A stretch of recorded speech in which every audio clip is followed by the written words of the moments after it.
Ayu Ting Ting atau Kiki Saputri? Akhirnya gue ketemu lagi sama Enzi nih.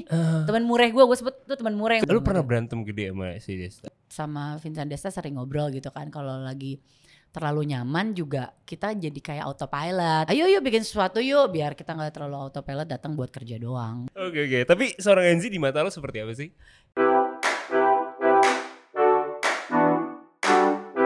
Ya semuanya selamat datang di Barbar with Akbari. Dan hari ini gue sangat senang sekali duduk di samping seorang Hesti Purwadinata. Padahal di depan loh bukan di samping. Benar. Kalau di samping kan Pak Kusir. Lucu sekali. Tapi kok pagi-pagi udah bisa lucu gitu sih? Gila, beban banget tiba-tiba pagi-pagi. Masih kita kan pagi biasanya kan nge-lag gitu kayak masih muka bantal. Udah siang, ini jam 11. Nah gue penasaran sih Kak, lu kapan pertama kali tahu lu tuh lucu?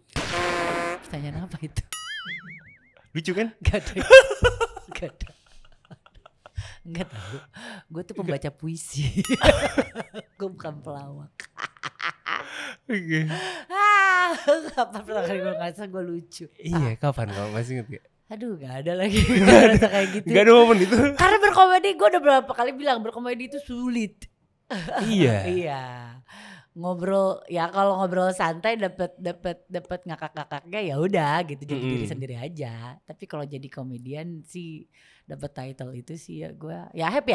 Oke. Jadi dapat title baru jadi komedian gitu kan gue. Berapa kali ya udah. Tapi Hesti kecil ya memang pelawak lucu gitu atau gimana di sekolahnya gitu? Aku waktu itu di SLI ya, Sekolah Lawak Indonesia. SL itu kayak ini apa SLGJ tuh sih kayak iya. Enggak, gue kecil ya, anak kecil pada umumnya. Terus gue 7 bersaudara, gue anak ketiga. Tapi emang keluarga gue keluarga besar. Terus dari kecil kita memang ya mungkin ya sesantai itu sih. Ya suka, gue gak tau mungkin kalau ketemu nyokap gue pada curiga emang ya nyokap gue agak absurd kayak kurang lebih sama 11-12 kayak gue. Dan nyokap tuh suka nyari poin gitu kalau lagi jalan. Wah banyak banget ya nih bakso bujangan ya di jalan kata nyokap gue. Yang belum ada nih bakso bajingan. Wah. Jadi nyokap lu ngejokes, jadi jokesnya dari nyokap. Nyokap gue, mama dapat poin mulu, nyari poin mulu. Gitu. Ya mungkin dari nyokap kali ya, karena nyokap suka nyeletuk absurd gitu. Tapi gue memang ya obrolannya suka absurd aja gitu. Tapi lu deket berarti sama nyokap? Ya deket. Gue bukan tipikal yang keluarga deket sama orang tua kalau dulu ya, maksudnya bukan yang kayak dikit-dikit deket terus ngobrol gitu-gitu. Enggak, gue enggak terlalu deket kayak gitu. Tapi semenjak bokap gue meninggal sama nyokap deket. Lebih dekat daripada sebelumnya.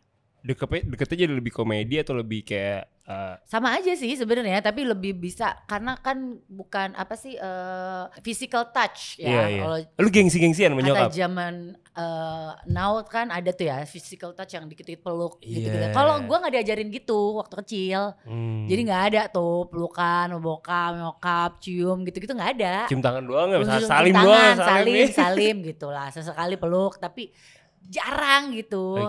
Tapi kalau sekarang ya lebih gitu. Tapi kalau ngobrol lama baru lah semenjak bokap meninggal aja lah 2013 gitu. Oke. Jadi makin deket itu bagus lah intinya ya. Tapi nyokap lu umur berapa emang? 68. Oh 68. Kemarin nyokap ke Bali naik G-swing gitu. Gila, kayak bungee jumping yang dari atas ketinggian berapa ratus meter dilepas gitu.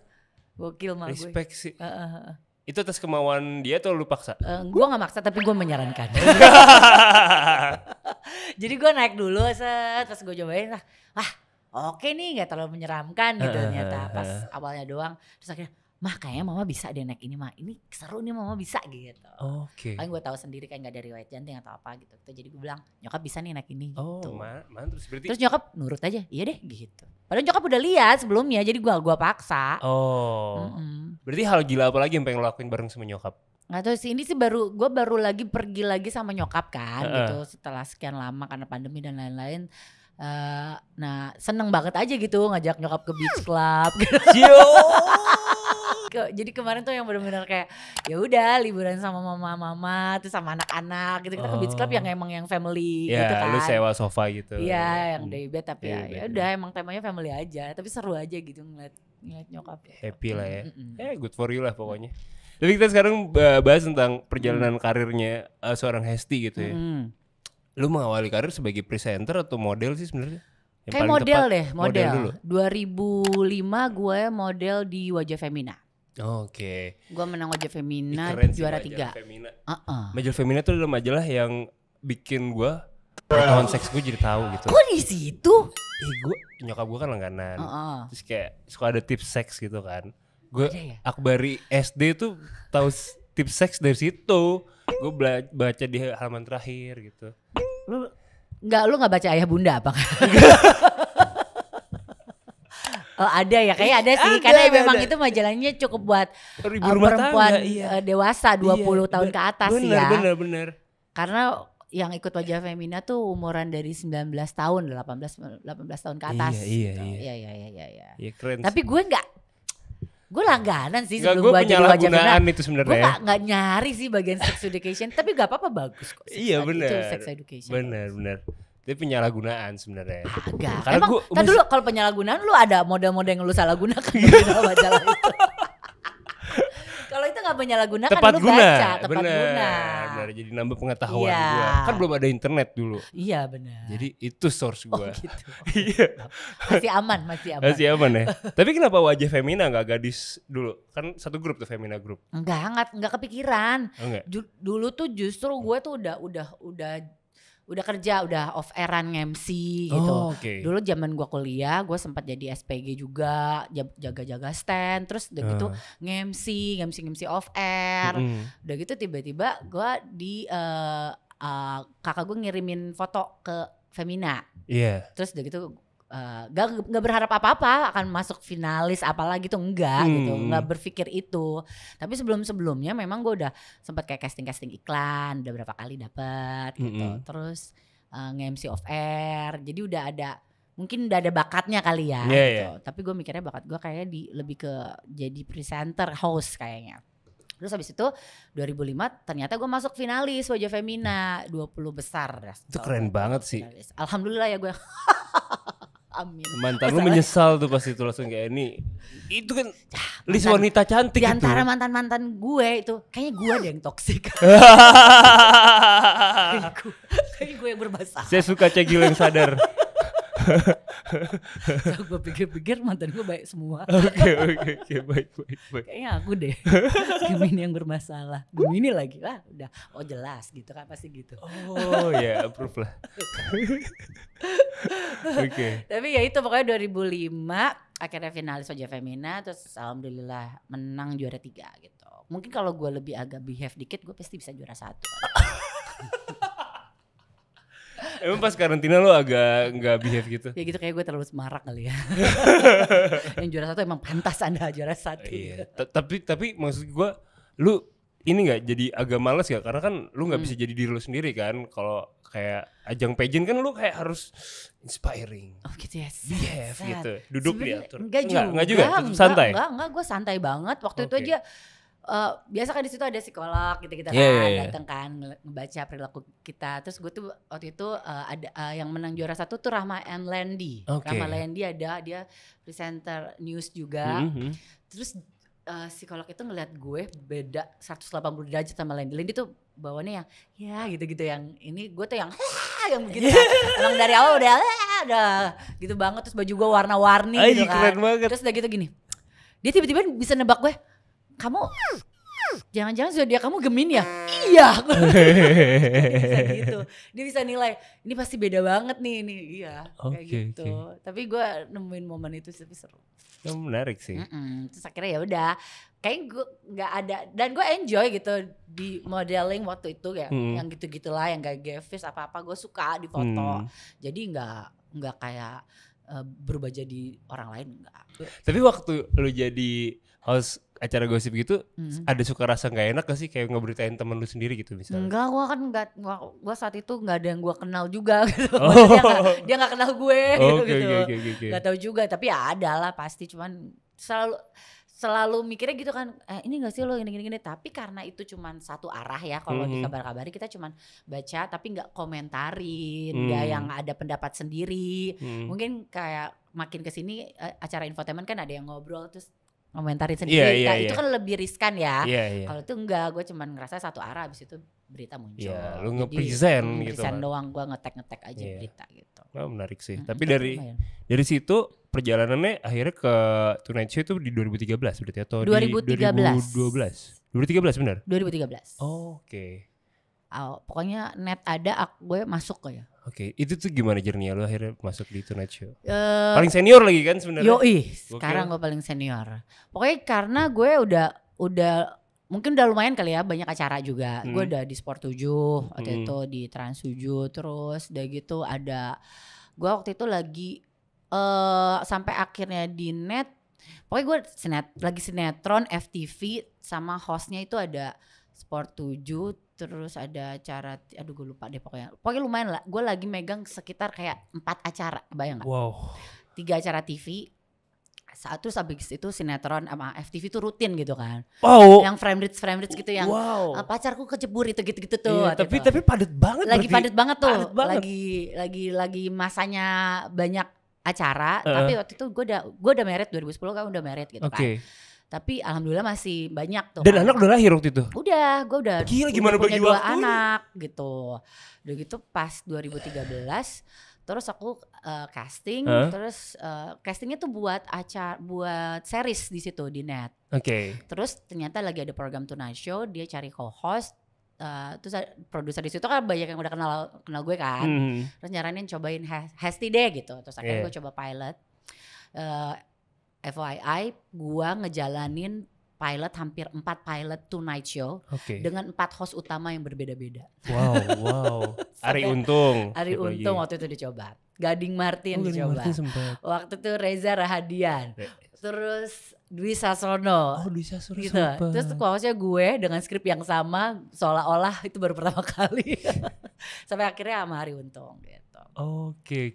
Jadi gue pokoknya dari situ terus nggak tahu kenapa, pokoknya Mas Tama mungkin suka ini Hesti aja, ya udah tuh berlanjut lah 2000. Tapi gue eksklusif waktu itu di net, jadi gue harus melepaskan semua acara yang di luar itu. Jadi gue bilang gue lagi ada 4 acara, 3 acara TV. 3 acara, satunya FTV.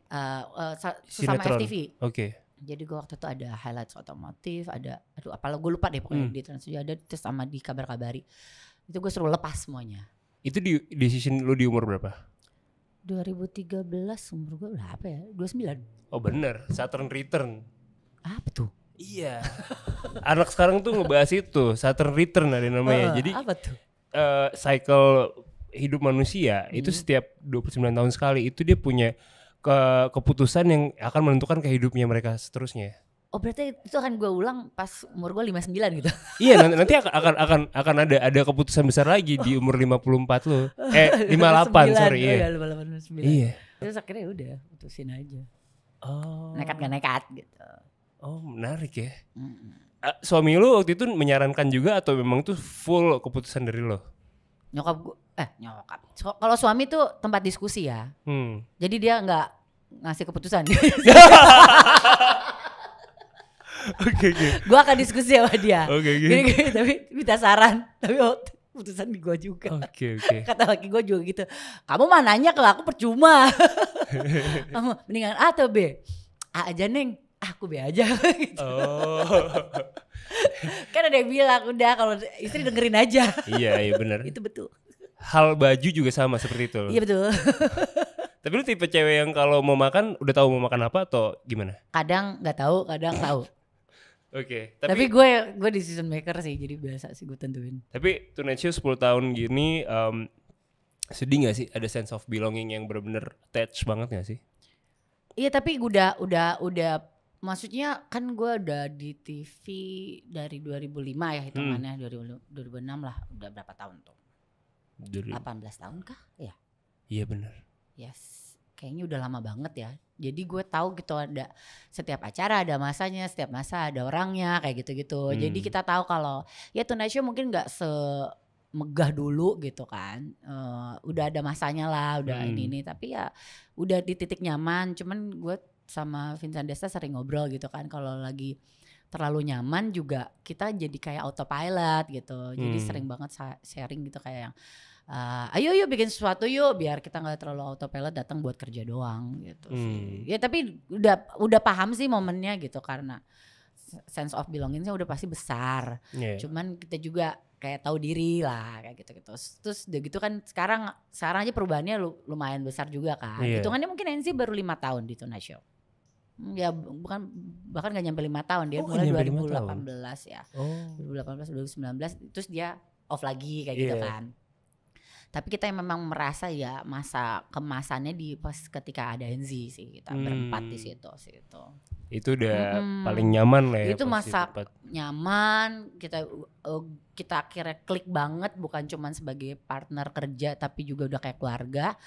Terus itu juga masa kemasannya Tonight Show saat itu gitu kan. Wah itu edan sih, itu militan banget gitu. Tapi ya gue ngerasain momen-momen itu ya saat kita berempat. Tapi ketika ya udah berkurang segala macam, mungkin gak berkurang. Cuman ya bedanya kita kayak udah wajar lah gitu, udah 1 dekade juga gitu. Tapi gak mau terlena edan gitu, gak mau terlena. Udah biarin aja autopilot kayak kerja, enggak. Pasti kita pengen sesuatu yang baru, bagus gitu terus. Oke, baik. Momen waktu NZ pergi apa yang lo rasain? Patah hati ya. Oh benar, kayak patah hati cinta kayak gitu. Patah hati gue gitu, karena gue tuh udah berapa kali punya sahabat udah enak gitu ya. Temen gue nih semuanya dibawa pergi sama suaminya ke luar negeri. Bener-bener literally itu terjadi. Sahabat-sahabat gue tuh, jadi gue punya best friend, gue udah nyaman dari zaman gue kuliah gitu-gitu. Terus udah nyambung banget, tiba-tiba suaminya ngajak pergi gitu kan. Suaminya bule, udah tinggal yang satu waktu itu tinggal di Australia, satu lagi tinggal di Jerman. Terus akhirnya gue ketemu lagi sama Enzi nih, teman mureh gue sebut tuh teman mureh yang bisa gue ajak jalan-jalan santai gitu kemana-mana, hayu gitu kan. Sementara temen gue ngeliat gue nih, lu udah punya suami tapi santai, kalau gue tuh bisa pergi jalan gitu kan. Udah nemu ketemu Enzi, temen gue ini pada umurnya gue gapnya jauh 9 tahun kan. Tapi gue bisa senyaman itu sama dia. Terus bilang terjadi lagi deh, dibawa deh, cabut deh ke Amerika, gue bilang gitu. Jadi gue ngerasain aduh gue patah hati sini, gue 3 kali ngalamin jadinya gitu. Oke. Tapi seorang Enzi di mata lo seperti apa sih? Dia ya makanya gue bilang temen mureh gue karena dia itu salah satu yang temen curhat. Gue tuh jarang cerita gitu soal pribadi gitu ke siapapun gitu, even sahabat gue sendiri tuh jarang gue ceritain gitu. Enzi salah satunya yang bisa gue bebas cerita apapun ke dia gitu. Jadi udah kayak adik gue tapi kayak sahabat gue gitu. Oke. Kalau Vincent kayak gimana? Kalau Vincent itu gue gak punya kakak cowok. Jadi dia abang yang bisa gue andalkan banget gitu. Nah kalau Desta di mata lo? Kalau Desta tuh kayak dewa ya karena gue kayak kadang gue ngerasa dia kakak gue yang bisa gue andalkan, kadang gue ngerasa kayak gue ngasuh bayi gitu. Jadi love and hate-nya tuh 11-12 tipis gitu. Emang dia teman berantem tapi kita sayang gitu. Lu pernah berantem gede sama si Desta? Enggak, kita emang berantem kayak Tom and Jerry aja kadang. Kayak semua sih gitu. Semua. Gue kan paling galak sama dia gitu. Lu paling bisa brutal ke dia? Dibanding Vincent? Iya. Oke. Kalau gue bilang, saya sih mah mulutnya gitu, kadang-kadang gue gitu kan. Jangan gue bisa gitu. Enzi juga bisa tuh kayak gitu tuh. Gitu.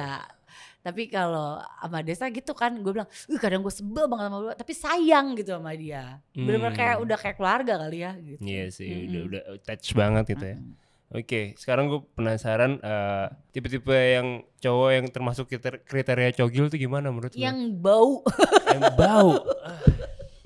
Red flag. Itu bisa ilfil tuh. Gue sensitif banget lagi, apalagi kalau sampai keteknya bau mulut ya. Gue bau gak ya? Mulutnya bau ketek. Lu mendingan ketek lu bau mulut atau mulut lu bau ketek? Lu mendingan ketek lu bau mulut atau mulut lu bau ketek? Ketek gue bau mulut kayaknya. Karena kalau ketek gue bau mulut, gue bisa pakai hipnosa kan. Bagus banget lagi. Ya ampun, gue gak sengaja lo bawa hipnosa gue kemana-mana. Ini biar gue gak jadi cogil nih. Ini bayi gue. Oh gitu. Ini bayi gue nih, cobain dong. Ini parfumnya itu loh, seks bebas loh. Bisa banget kan? Iya seks bebas bisa cewek kan? Bisa cowok. Senop banget kan? Tapi bener red flag banget. Gue tuh paling gak tahan. Aduh kalau ada aneh dikit. Gue aja kalau gue paling bawel ya sama ponakan gue gitu kan. Yang penting sebenarnya parfum sewangi apapun kalau di badan lu bermasalah itu akan campur juga kan. Jadi beresin dulu deh gitu. Beresin badan kita dulu. Dari dalam gitu-gitu. Oke, tapi kenapa lu akhirnya pengen bikin parfum gitu? Kenapa? Nah ini gue tuh ya bisnis parfum. Mungkin waktu itu karena kesempatannya datang, ada yang tawarin gitu. Terus akhirnya gue yang, why not lah gitu, boleh lah gitu. Gue pernah coba bisnis F&B kayak gitu-gitu. Gue kayak, aduh nggak bakat lagi. Tapi mudah-mudahan yang ini ya bakat ya Allah, amin. Amin. Ini jadi aromanya apa sebenarnya? Aromanya, nah gue tuh penyuka parfum cowok. Jadi koleksi parfum gue banyak juga parfum cowok. Oh lu sendiri juga pakai parfum cowok gitu? Oke. Jadi gue memang agak suka yang agak strong kayak gitu-gitu. Tapi yang gak terlalu nyong-nyong gitu kan. Kayak bapak-bapak om-om gitu. Iya. Gue butuh sampai setahun lebih untuk menjadikan si Hypnoza 7 ini. Jadi ya ini gue pengen ini ya jadi bisnis gue yang sustainable. Yang akan menggantikan aku Hesti di dunia persyutingan dan di dunia entertainment. Bukan maksudnya menggantikan secara penghasilan gitu kan. Gue tahu diri kalau penghasilan gue lebih banyak di ini. Di industri ini gitu. Ketika ada yang berjalan santai-santai itu ya kan gue lebih bisa rehat. Karena kan ini kita kerjanya kuli. Emang gimana sih hari-hari lu tuh seperti apa sih? Maksud kita gue lo kerja kayak gini kan lo dibayar ketika datang fisik lo hadir kan. Bukan lo duduk di rumah terus duit jalan kan. Betul. Jadi kita butuh yang bisnis. Oh, iya dong, kalau menurut gue dan umur gue juga makin bertambah gitu. Terus tapi cicilan juga tagihan gak berkurang. Cicilan udah lunas? Gue gak ada cicilan. Hebat. Alhamdulillah. Tapi maksud gue kan ada aja yang harus dibayar tiap bulan gitu kan. Betul. Tagihan listrik kan gak turun gitu. Anak 3 kan. Itu gimana tuh ngasih makannya kan. Betul. Nah jadi maksud gue tahu nih pekerjaan gue di industri ini gak bisa maksudnya nggak sestrong dulu lah gitu. Karena kita benar-benar dibayar by fisik, benar-benar pekerja kuli kita tuh. Lo kalau nggak datang lo nggak dibayar. Lo yang menciptakan hari cuti lo sendiri, lo yang ciptain. Terus udah gitu yang bikin lo nggak dibayarin kantor untuk asuransi lo. Lo yang harus punya sendiri kayak gitu-gitu kan. Ya itu makanya harus dipikirin kesananya. Jadi ya mudah-mudahan salah satunya berbisnis, mungkin salah satu yang bakal bikin lebih sustainable lah buat ke depan. 1, 2, 3 Amin. Amin dong. Coba itu ada yang apa tuh? Ini 6 biji tuh kita bikin sampai ruangan kantor gua kayak condet. Toko parfum Arab ya? Kayak 30 radius 30 meter udah wangi banget. Kebayang gak sih lu kayak mau mabok gitu tiap hari kita ngeracik parfum. Tapi akhirnya dapat salah satunya. Coba lu suka gak ya? Coba. Parfum yang cewek banget. Hah? Saya pertama nyium ini. Ini benar-benar baru sampel. Oke, gue akan kasih lu parfum yang paling gue suka. Tapi ini memang cewek banget. Tapi kalau ini kan si cowok itu akan ngendus dong. Oh, lehernya? Ya mana kayak. Biasanya lu di situ ya. Bawahan dikit boleh kok. Oh boleh, siap. Apa kerongkongan. Kerongkongan sih.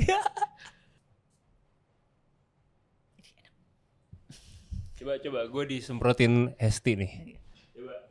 Ini dulu, lu endus dulu. Lu mau lu mau nyemprot. Kalau cewek pakai ini lu enak gak nyiumnya? Enak. Nggak dicium doang gitu kan? Mantap, kita akan tunggu nanti rilisnya juga. Dan sekarang kita lanjut nih untuk ke segmen Would You Rather. Apa itu? Jadi tinggal milih aja salah satu. Oh, oke. Ya, tapi cepat. Oke. Presenter atau komedian? Aduh. Presenter. Oke. Aduh, nggak mau nanya alasannya ya, sama aja lah. Oke. Liburan atau diem di rumah? Liburan. Swiss atau Paris? Swiss. Gym atau bulu tangkis? Gym. Ayu Ting Ting atau Kiki Saputri? Jangan gitu. Ya pilih dong. Jangan gitu. Nggak bisa. Hesti Yahya atau Teh Yuli? Yuli. Oke. Lapor Pak atau Tonight Show? Jangan gitu. Jangan gitu. Dua-duanya menghidupi. Iya, betul ya. Tapi dua-duanya ini lo sayang semua. Banget. Oke, baik. Sayang banget. Sebanget. Selama dia masih nempel di gue sayang banget. Oke, saya suka ini. Saya realistis ya. Iya. Mereka masih ada di gue, jadi gue sayang banget. Baik. Pertanyaan terakhir dari gue, hal apa yang paling menyenangkan menjadi seorang ibu? Ada yang memanggil mama. Oh iya. Itu rasanya. Iya, terus apalagi anak tuh masih gemes-gemesnya gitu ya. Aduh, itu happy banget deh. Yang tidak menyenangkan dari seorang ibu? Gak tahu lagi gue. Enggak, menyenangkan kok semuanya. Semuanya itu menyenangkan. Kalau gue sih menurut gue menyenangkan. Karena emang bener ternyata jadi ya pokoknya kasih sayang ibu ke anak tuh emang gak ada batasnya ternyata. Okay. Betul itu. Tapi kita siap-siap aja. Oh, yang gak udah menyenangkan mungkin kita akan ya melihat anak kita dewasa terus ya udah jauh dari kita itu sih. Oh, kehilangan momen aja. Momen itu aja. Tapi kan bisa diatur kapan ketemunya segala macam. Udah sulit. Kita udah ikhlas itu karena makanya gue bilang investasi masa tua gue adalah suami sama teman terdekat karena anak-anak ntar akan berkeluarga kayak gitu. Tapi keren sih lu udah mikirin itu dari jauh-jauh hari karena kan kebanyakan orang tua yang kayak gatekeep gitu kan. Sekarang aja gue aja gitu maksudnya nggak barengan sama nyokap gitu kita punya keluarga sendiri kesibukan sendiri jadi gue udah berpikir gitu jadi yang akan nemenin masa tua kita bukan anak sebenarnya. Tapi lu akan jadi tipe orang tua yang kamu harus kesini ya sama istri kamu ya tiap Sabtu gitu. Gue nggak tahu lagi, bisa jadi lagi.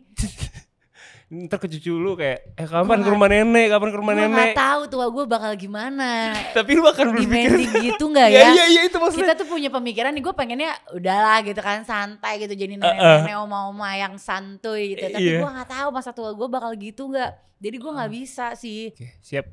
Kata-kata terakhir dari seorang Hesti apa nih kira-kira buat pemuda-pemuda di USS?